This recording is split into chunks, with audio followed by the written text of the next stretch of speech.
Olá, alunos, sejam todos bem-vindos a mais uma aula de informática para o concurso de Guarda Municipal de Feira de Santana, na Bahia, 2018.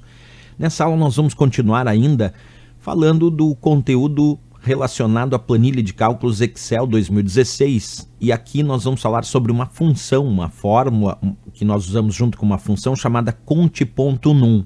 Essa função conte.num, ela serve para contar quantas células num determinado intervalo possuem valor numérico. Só que com um detalhe: para o Excel, quando nós encontramos, por exemplo, uma célula formatada como data, para o Excel, células formatadas como data são consideradas tecnicamente valores numéricos. Então a função conte.num vai contar todas as células dentro de um intervalo que possuem valor numérico, mas se tiver uma data, ela também vai contar, porque para ele, Excel, para esta planilha, célula com data contém valor numérico. Isso nós vamos perceber na prática agora. Acompanha comigo ali, eu tenho uma planilha do meu Excel 2016, e aqui eu vou digitar a função igual conte.num, que serve, como eu disse, para contar as células no intervalo que possuem valor numérico, e aí eu vou colocar A1, dois pontos, C3. Observa, o intervalo que vai da célula A1 até C3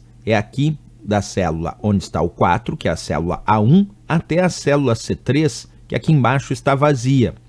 Então, dentro desse intervalo que vai da célula A1, dois pontos, C3, lembrando que o dois pontos significa intervalo, lá da célula A1 até C3, eu tenho que contar quantas células nesse intervalo possuem valor numérico. Se tiver valor textual, eu não posso contar. Se tiver célula vazia, eu não posso contar, mas se tiver valor numérico comum, conta, é claro. Se tiver 0, 0 é valor numérico, vai contar. E se tiver data, data para o Excel também é valor numérico e vai contar. Então vamos contar comigo quantas células nesse intervalo A1, dois pontos, C3, isto é, da célula A1 até C3, possuem valor numérico. Nós temos aqui o 4, então tenho uma célula, curso eu não posso contar e vazia eu não posso contar. 7, duas células já. 5, 3 células até agora com valor numérico. Aula eu não posso contar. Aí temos aqui uma data.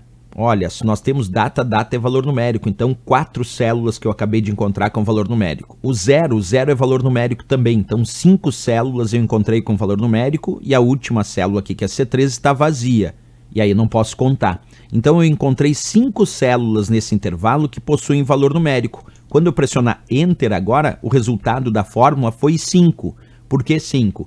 Porque esta função conte.num, ela contou quantas células nesse intervalo, que vai da célula A1, dois pontos, C3, isto é, da célula A1 até C3, possuem valor numérico. E aí nós contamos 1, 2, 3, 4, por causa da data, e 5, porque o 0 é valor numérico também, por isso que o resultado deu 5, certo? Então não esquece mais como funciona a nossa função conte.num. Serve para contar quantas células num determinado intervalo possuem valor numérico. E aí vale, não pode contar quando tem texto. Texto ela não conta, não pode contar a célula vazia, ela não conta. Mas se tem um valor numérico comum, ou tem uma data, ou tem 0, porque 0 é valor numérico, aí sim ela vai contar aquela célula. Ok, pessoal? Mais uma função importante aí para as provas. É bom não esquecer e entrar afiado aí para não errar esse tipo de questão. Espero vocês na próxima aula. Grande abraço e bons estudos!